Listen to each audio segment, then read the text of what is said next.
Fine कर रही है आसाम पुलिस। क्यों क्यों? आसाम पुलिस फाइन कर रही है, तो फाइन करने का मतलब ठीक है, मान लीजिए कि फाइन हो रहा है, और आरटीओ ने उस गाड़ी का पासिंग करके गाड़ी खास करके आरटीओ ने इस रोड पे टैक्स दे के सब कुछ गाड़ी रनिंग करके रखा है। जिस गाड़ी का पेपर कंप्लीट है उस पे भी 5,000, 4,000, 7,000 का फाइन किया जा रहा है। तो ये हमें ये कहना है कि पहले अगर केस करना, पहले आरटीओ पे केस कीजिए, क्योंकि उन्होंने पास क्यों किया। आरटीओ पे केस करने के बाद में मालिक पर फाइन किया जाए, तब मालिक फाइन देने के लिए स्वीकारेगा। গাড়ী ৰখাই হাৰাশাস্তি হয় পাব্লিক। আজি দেখা গ'ল যে এজন অধিবক্তাক, এজন নহয় বহুত কেইজন অধিবক্তাক এনেকে শ্ৰীৰামপুৰ পুলিচে মানে প্ৰহাৰ কৰিবলৈ সাহস ক'ত কেনেকৈ?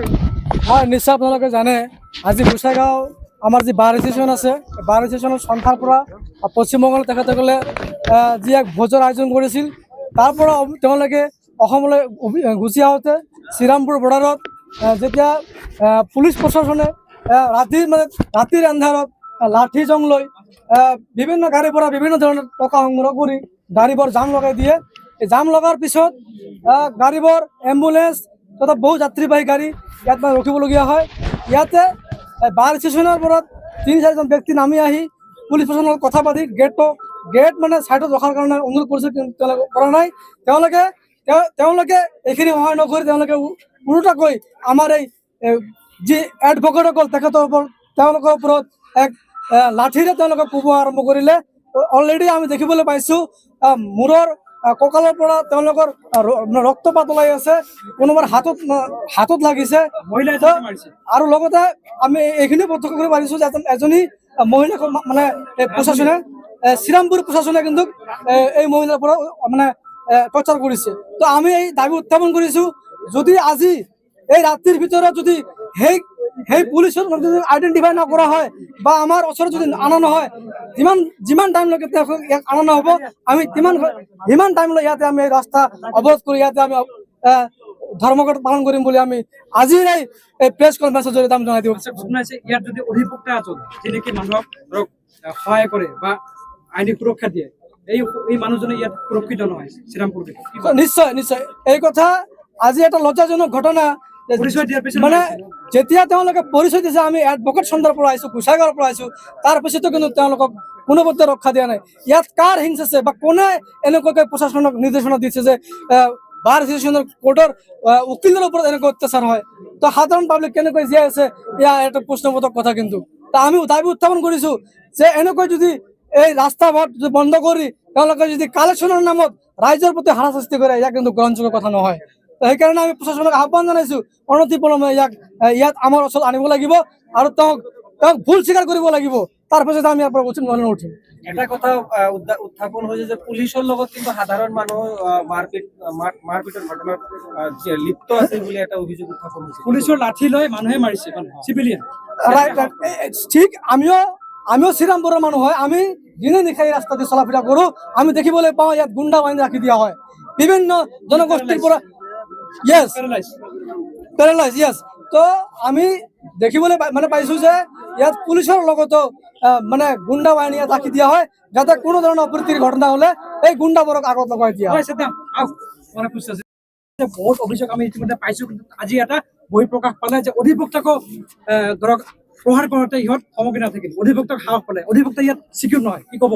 হয়, ইতিমধ্যে আমি যিখিনি গম পালোঁ, শ্ৰীৰামপুৰ চেকপোষ্টত আমাৰ গোসাইগাঁও বাৰ এছ'চিয়েশ্যনৰ পৰা উকিলসকলে বনভোজ খাবলৈ গৈছিল। ঘূৰি অহাৰ সময়ত এই গাড়ীৰ সন্মুখত এম্বুলেন্স আছিল, আমি যিখিনি শুনিব পাৰিলোঁ। এম্বুলেন্সৰ নিচিনা গাড়ী ৰখাই দি মানুহক যি হাৰাশাস্তি এই পুলিচসকলে কৰি আছে, ইয়াক আমি পোনপ্ৰথমে ধিক্কাৰ জনাইছোঁ। লগে লগে আৰু এটা কথা ক'ব বিচাৰিছোঁ যে পুলিচসকলে আইনৰ মানুহ, উকিলসকলে আইনৰ মানুহ। এই পুলিচসকলে যি আইনৰ মানুহ উকিলসকলৰ ওপৰত হাত উঠালে, ইয়াক কোনোপধ্যে গ্ৰহণযোগ্য হ'ব নোৱাৰে।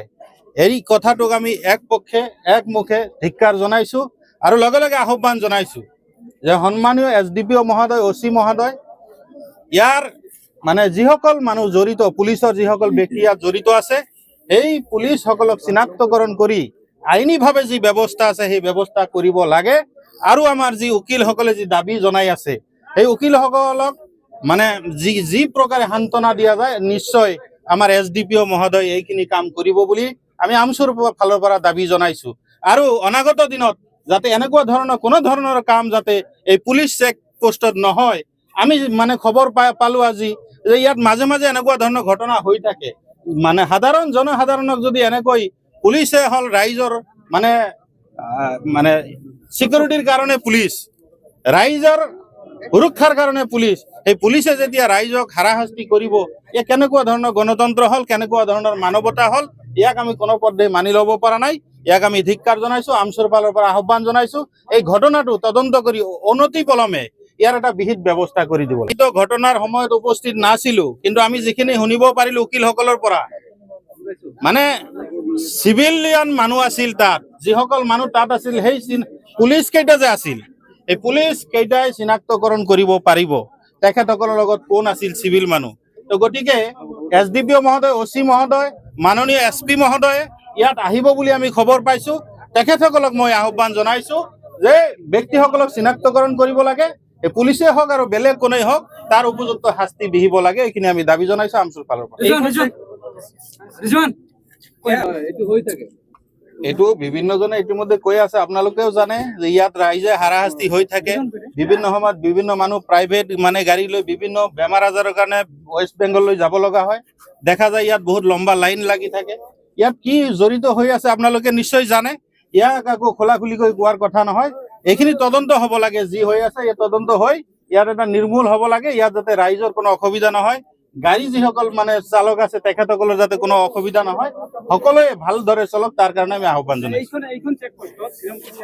যিসকলৰ পৰা পইচা বিচাৰি আছে তেখেতসকলে ক'ব পাৰিব, যিহেতু মোৰ পৰা কোনো পইচা বিচৰা নাই, কিন্তু যিসকলে পইচা বিচাৰিছিল আৰু যাৰ ওচৰত বিচাৰিছিল তেখেতসকলৰ পৰা ষ্টেটমেণ্ট লওক। যদি ঘটনাটো সঁচা হয় তো আমি বাৰে বাৰে দাবী জনাইছো আমচুৰ ফালৰ পৰা ইয়াৰ বিহিত ব্যৱস্থা হ'ব লাগে।